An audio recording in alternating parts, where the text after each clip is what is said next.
A Monique também pergunta aqui, né? Quando a gente identifica a síndrome do burnout, o que eu tenho que fazer? Quais profissionais que eu devo procurar para tratamento? Boa pergunta. Antes disso, eu acredito que uma rede de apoio é importante, né? Um pai, uma mãe, porque às vezes a pessoa numa condição psicológica, né? Numa emoção muito forte, não conseguimos às vezes tomar as melhores decisões, né? Um processo de raiva, de estresse muito, às vezes crônico, como já está crônico, não conseguimos às vezes clarear o que fazer, o que não fazer. Então, uma rede de apoio é importante. Então, para os parceiros, para as parceiras, então vendo às vezes o marido, a esposa, muito desanimado, às vezes com uma sobrecarga muito grande, às vezes o domingo para ele que era algo para descanso já vira um gatilho porque sabe que segunda tem que trabalhar. Então é muito importante essa atenção. E primeiramente eu acredito que o processo terapêutico é fundamental, porque eu, pela minha experiência, pelos meus estudos, eu acredito que a gente bebe da mesma linha da psicologia, né? Se torna um impasse psicológico e também uma condição, né, do dever, da responsabilidade. E aí a pessoa começa a perceber que muitas vezes o problema não está só intrínseco no trabalho em si, né? Tem um livro muito bom do Fernando Gastal de Castro, né? O fracasso do projeto de ser, né? Que é a pessoa que às vezes já tem uma condição do dever, da responsabilidade, de se sentir útil só quando entrega. Né? De se sentir útil só quando consegue fazer alguma coisa e chega no trabalho, às vezes é o melhor funcionário, aquele que ama, que pega questões e demandas que não necessariamente é dele, abraça tudo, se sente bem, só que chega uma hora que o corpo, que a mente não acompanha. E acontece muito nessa questão do dever, né?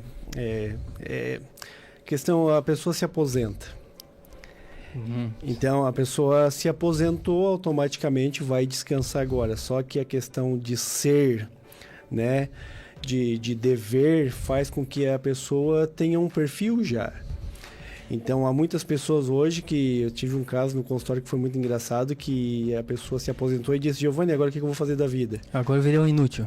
Me sinto inútil, né? Tô adoecendo. Daí a família dizia, né? Nossa, tu tens tudo, rapaz, tens casa na praia, tem uma vida pela frente aí, tem os teus netos para curtir, né? Tá sendo ingrato.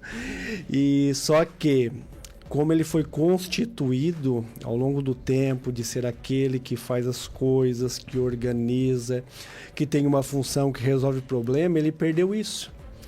E aí foi legal na terapia porque eu dizia assim: o que tu gosta de fazer? Ele falava pra mim: eu gosto de pescar. E o que tu se sente útil quando pesca? Cara, eu me sinto útil assim de pescar, limpar o peixe e dar pros meus amigos. Eu disse: então faça isso. E ele até hoje, assim, né, que a gente conversa, assim, ele vai pescar, tal, e conserta o peixe, organiza, vai lá e entrega, e se sente útil naquilo ali. E conseguiu sair da empresa, tá tranquilo hoje, mas é questão da exigência mesmo. Então, hoje, no trabalho, a gente tem muita exigência. E essa exigência, ela vai muito da questão da cultura também. Porque ao mesmo tempo eu brinco que eu tenho, né, chega uma menina de 18 anos, né, totalmente com impasse psicológico de ansiedade porque veio da cidade do interior e tem que casar, que vai ficar pra titia e tal. Tá. Eu tenho outra de 30 anos ali que tem um impasse psicológico porque já tem 30 anos, né, e a questão dela, ela não quer casar, ela quer ter mais coisas na vida, ela quer ter uma carreira e tudo mais. Então a gente tem que entender que o ser humano ele é diferente.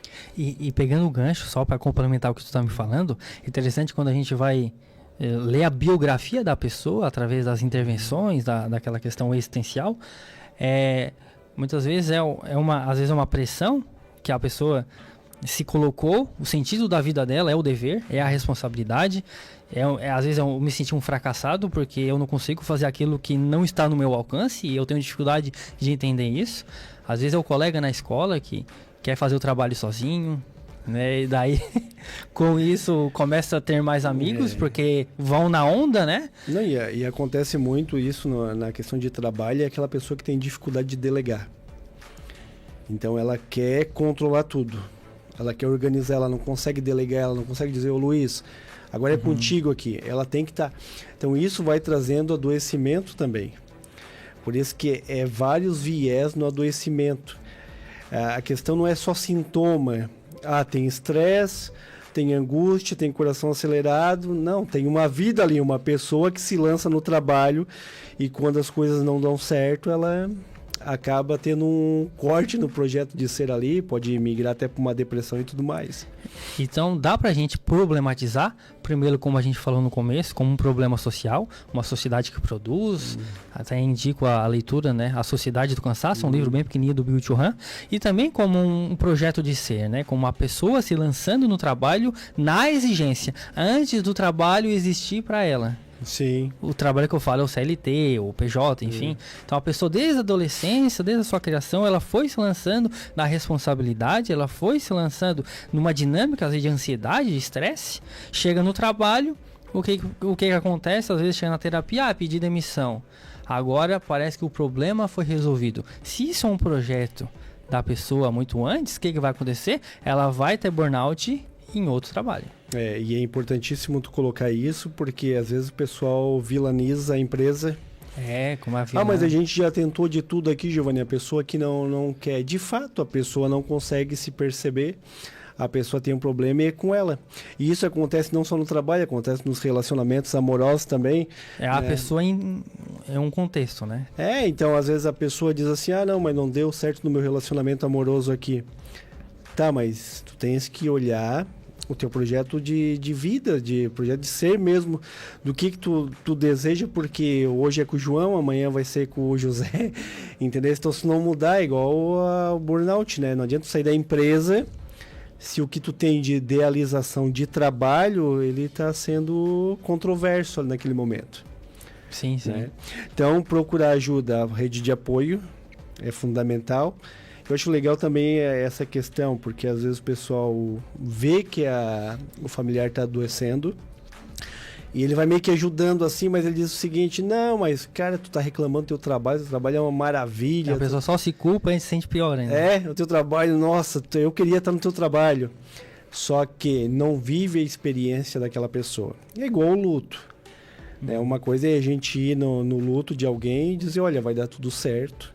Né? Deus sabe de todas as coisas, Deus é soberano, de fato Deus sabe mesmo. Sim. Mas isso é uma vivência. Agora, quando tu participa do luto, né, que é alguém da tua família, alguém que está ali no dia a dia, tu experimenta de uma forma diferente. Né?